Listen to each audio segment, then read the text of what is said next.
Eu não sei se vocês viram a declaração do Valdemar da Costa Neto, mais recente, né? Ele acabou dando a entrevista na Globo News, ele chegou depois do Flávio.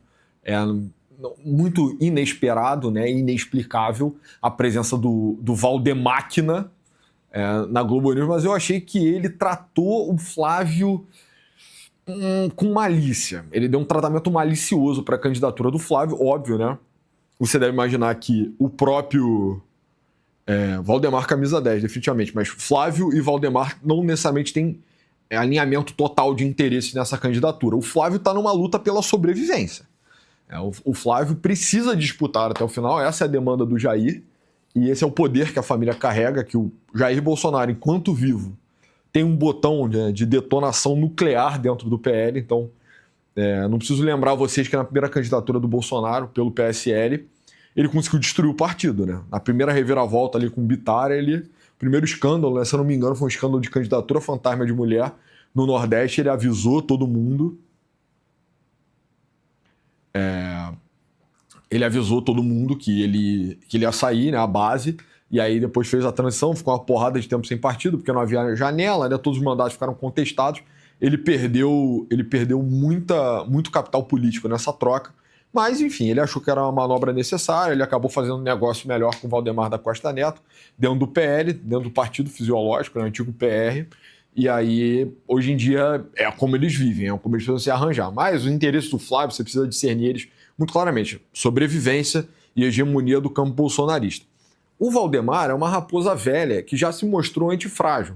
O Valdemar já teve preso outras vezes, né? Teve preso durante o mensalão e tal, inclusive dividiu cela com o José Dirceu, e ele sabe que ele consegue sobreviver a isso, né? Ele, né, caso, um cenário de revanchismo da esquerda, o que acontece com o Valdemar da Costa Neto? Nada, né? Ele não pode ser preso, não pode ser afastado, a não ser por denúncias de corrupção que, como a gente sabe no Brasil, não afastam ninguém de nada, né? Só temporariamente. Então, ele tem a convicção de que termina em pizza para ele, coisa que o Flávio não tem.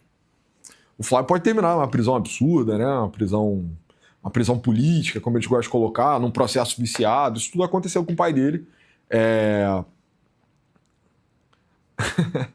Mas, enfim, tudo isso aconteceu com o pai dele e ele tem medo que isso aconteça com ele também. Tá sozinho, basicamente, no Brasil, tá? Eu, das minhas análises, eu considero o Carlos Bolsonaro como café com leite. Não considero eminência, parda, visionário de internet, fundador de uma linguagem, o articulador do gabinete do ódio. Não dou essa responsabilidade toda pro Carlos, não. Por tudo que ele já mostrou, ele me parece incapaz, não me parece um calculista de natureza política, né? E aí a questão é que o Valdemar vai sobreviver depois dos Bolsonaro, entendeu? E ele, na verdade, ele tem mais interesse no que vem depois do que vem agora. Cada vez mais, né, e justamente pelo caráter histórico do Flávio, parece que a candidatura do PL é uma candidatura natimorta, né? A gente está em maio, final de maio, e aí você já tem uma dimensão de que o Flávio não é competitivo. A gente falava muito isso na época do início do ano, né? Assim que quando estava naquela disputa, vai ser o Tarcísio, vai ser fulano de tal, quem será e tal, a gente colocou o nome no colocou a ideia, né, a minha visão pelo menos era de que o Flávio era um candidato impossível, justamente pelo histórico complicado que ele tem. E o cálculo era de que depois, encerrada a janela, com o PL mobilizado nacionalmente atrás da candidatura do Flávio, o PT ia mostrar por que o Flávio não é uma candidatura viável. Mas falar assim, aí você pode pensar, a família Bolsonaro não pensou nisso? Não pensou, putz, o Flávio não dá? Cara, é uma questão de sobrevivência. Eles precisam de alguém de dentro do clã permaneça para a coroa, senão eles vão ser fragmentados completamente ao longo dos anos, né? A direita brasileira nunca esteve unida no tempo que ela houve, né? No tempo que ela existiu.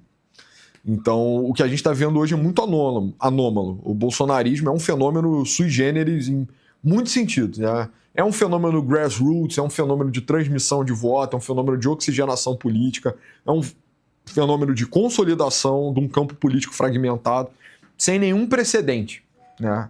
E aí, por esse motivo, a gente precisa... Eu vou silenciar aqui, perdão, tá? Vai ficar com barulho de WhatsApp, não. Por esse motivo ele é tão especial, né? E a família precisa manter o controle sobre isso. A minha aposta é que se sai o sobrenome Bolsonaro da chapa, muda tudo. Toda análise de contexto muda. As pessoas, né, o recall do pai não passa tão bem para outros nomes, né? Os interesses passam a ser divididos, você não tem sucessão clara. E é muito interessante, cara. O bolsonarismo é até um argumento em favor da monarquia, né? Da estabilidade proporcionada por monarquias. No momento de crise, né? Onde a família Bolsonaro resguardou sua legitimidade? No sangue, né? Isso é muito louco. Mas, enfim, o Valdemar não necessariamente precisa que o Flávio ganhe. Eu acho que o Valdemar já dimensionou no cálculo dele, ao lançar o Flávio, que ele perderia essa. Mas que ele precisaria estar vivo para a próxima rodada, entendeu? Então, aquela máxima sabedoria de vovô e de vovó que vão-se os anéis, mas ficam os dedos. E o Flávio já está o Valdemar já está nessa mentalidade. Então, ele foi na Globo News. E eu não acho que ele foi pego de surpresa, mas ele fez questão de dar um contraponto à visão do Flávio, né? O Flávio fez uma apologia de si, uma defesa total. Ele deu uma declaração ao longo do final de semana dizendo que ele visitou o Vorcaro justamente para encerrar relações, o que foi muito esquisito. E o Valdemar hoje foi na Globo News e desmentiu o Flávio. Eu não acho que isso pode ser senilidade. O Valdemar, diferente do Lula e do próprio Bolsonaro, eu não acho que já esteja senil. Eu acho que é um homem de cálculo político fino ainda, né? Vai na linha do um Temer. Pô, o Temer na época do impeachment, já era um senhor, né, de idade avançada, mas ele ainda tinha agilidade para conseguir articular e pensar. E o Valdemar não quer encerrar a carreira dele por aqui, cara. Ele não quer afundar junto com o Flávio, de jeito nenhum. Ninguém quer. Eu acho que conforme o tempo for passando, vai ficar mais constrangedora o pleito do Flávio. Né? Eu acho que vai ter uma distinção entre baixo clero e alto clero. Tem um baixo clero bolsonarista e um alto clero bolsonarista. Né? O alto clero são os nomes consolidados já, de projeção nacional, Tarcísio, o próprio Nicolas, a Michele. Eu não... Enfim... Não que eu seja fã, né? Mas, enfim, eles estão num patamar acima. E aí você tem o baixo clero, você tem, sei lá, Superman da Jovem Pan, você tem Chiquini, você tem de tudo, assim, misturado ali por baixo. A galera do nível mais baixo, mais rasteiro, vai comprar o Flávio agora, na baixa. Eles vão ser mais flavistas do que nunca. Porque eles estão vislumbrando que eles podem fortalecer o bolsonarismo, e se o bolsonarismo sobreviver à derrota do Flávio, eles vão estar nas cabeças, né? Então, a oportunidade de ascensão, o cálculo político que vai ser feito pela base do bolsonarismo vai ser exatamente essa. Esses nomes menores vão tentar isso.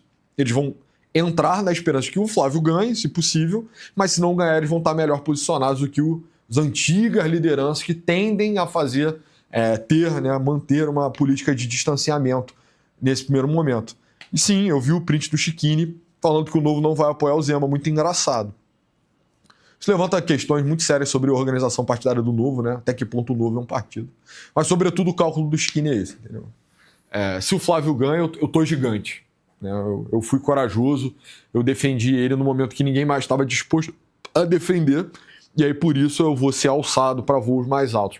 Política tem muito, e a gente olhando de fora não consegue perceber tão bem questões de posicionamento, né? Então, assim, tem o posicionamento interno e o posicionamento externo. Alguns porta-vozes, né, de todo o movimento político tem muita,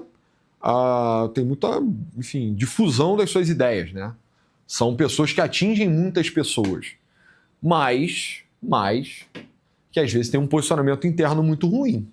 E aí, esse é o caso de figuras como o Chiquini. E aí vai falar, mas é porque ele é ruim, porque ele é burro, porque ele é desonesto. Não, porque é forasteiro, cara. Grupos políticos também tendem à autopreservação. Isso é... Eu tô falando disso no geral, tá? Deixa eu cuspir os créditos. Tá? Então, quem tá por cima quer permanecer por cima, e quem tá por baixo quer permanecer por baixo. E isso estimula, dado que a política é um jogo muito difícil, né? É uma das coisas da vida que é mais alto risco de todas, né? Você pode acertar 3 vezes, se errar uma, você perde tudo. E você pode nunca chegar lá. E se você não estiver disposto a roubar, a chance é completamente assimétrica, né? Então... é um cenário muito extremo. Mas, mesmo assim, o poder estabelecido ele resiste, né, às incursões da ralé. Isso é um pouco de teoria das elites, né? Vai um pouco do Robert Michels aí. É isso, cara. Todo movimento tem elite e massa. Tudo tem elite e massa. Todas as coisas têm núcleo e periferia. Em tudo.